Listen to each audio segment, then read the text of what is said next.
कि सब धन से ज़्यादा धन मिलो है। मैं इतना खुशी हूँ। और यो हूँ कि जैसे आज इस संत मोह मिले, जैसे एक दिन मान लो केवट है राम मिले थे, उनने पाँव पखारे थे, तो मैं कहा अपने घर भरे मैं पढ़ो लिखो नहीं है, मैं तुलसीदास के लक्षण बता सकता हूँ। क्यों मैं गुरु ने न तुम संतन ने सबने बखान तुम्हारे मुंह से सुनो, तू आज मैं बखान कर और मैं कुछ जानत नहीं है ना, मैं एक दर्जा पढ़ो वहाँ केवल धन मोई गुरु के धन मोई राम की कृपा से। जब से मैंने राम को नाम लो मैं कोई चीज में हूँ नहीं कि मोह यही भारी सब में बड़ा धन है। मैं अपने उसमें जाने का आज मुझे संतोष है, वो सब कुछ है कि वो भगवान की दया से। नहीं तो जब भगवान के द्वारा न रही थी तो वो जाने कितने कल्पना के तो सोचत तू जो वो मकान उठ जाए जो हो जाए। आज गुरु जी मोह कोई चीज नहीं दिखा दी, जो दिखा दी जो करता धरता वही गई। तो मैं कहे में सोचत हूँ, कुछ नहीं सोचत गुरु जी। और बहुत बोलने वाले हो मैं ना कोई बोल के जानो इतने तुम्हारा प्रणाम है। मोह यही मैं बोलत हूँ कि मोर जानी जीवन पर तुम्हारे सकल मिलकर आए ना, मोह धन से मतलब ना दौलत से, बस तुम्हारे सब गुरु के सब मोए भैया से यही लगाव लगो रहा जो आज लगो है। तो मैं सब में बड़ा धन है गुरु मोई जो क्षमा करे। राम राम राम राम जय। फिर प्रभु की महिमा को तो कोई गा ही नहीं सकता है, बता ही नहीं सकता है।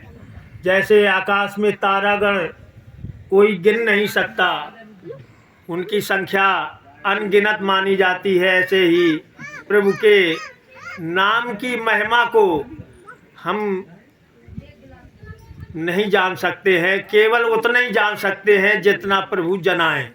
तो गुरु प्रभु की कृपा से जो आशीर्वाद रूप में प्राप्त है, उस अनुभव से मात्र सीमित शब्दों में मैं आपके सामने अपना भाव विचार रखूँगा।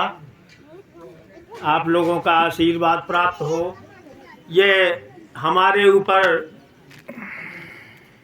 प्रभु की ऐसी कृपा है कि आप सबके दर्शन और सेवा का सौभाग्य प्राप्त होता है।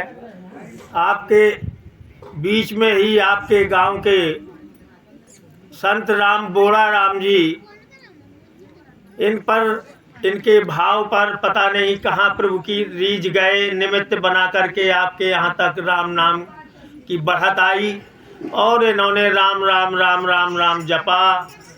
तो उसका प्रभाव ये है कि हम सब आप इस तिथि पर वैसे ना मिल पाए, लेकिन वर्ष में एक बार राम भंडारा प्रसाद पाने के लिए, राम की कृपा प्राप्त करने के लिए यहाँ पर उपस्थित हो जाते हैं। तो आज वही शुभ दिन है, हमारे लाभार्थी संत का वार्षिक राम भंडारा है। जैसा कि उन्होंने अपने शब्दों से अपना अनुभव भी बताया। हाँ, अनुभव ही बताया जा सकता है। संत और भक्त कवि जो भी है वो दो ही बात बताते हैं, या तो जग बीती बताएंगे या आप बीती बताएंगे। तो आप बीती अपना अनुभव बताया। मेरा ये अनुभव है कि संसार में कोई सुखी नहीं है, कोई तन से दुखी, कोई मन से दुखी, कोई धन बिन रहत उदास, और थोड़े थोड़े सब दुखी, सुखी राम के दास। तो हम लोग भी दुखी थे, और जब से प्रभु राम की कृपा हुई और राम नाम प्राप्त हुआ, राम राम जपा, और उसमें पहले मन नहीं लगता था। बाद में गुरुजी से कहा कि वो तो मन ही नहीं लगता। तो उन्होंने कहा मन नहीं लगेगा, मन के चक्कर में मत पड़ो, हठ पूर्वक राम राम राम राम करते रहो, एक दिन सब होगा। तो ये अनुभव प्राप्त हुआ कि वास्तव में अब ऐसा मन लग रहा है कि आप कह दो तो 4-4, 6-6 घंटे राम राम में लीन बने रहे, उठने का मन ना हो। इतना अंदर से आनंद मिलता है, लेकिन वो आनंद वही अनुभव कर सकता है जो राम राम राम राम राम राम जपे और केवल एक राम पर आश्रित हो जाए,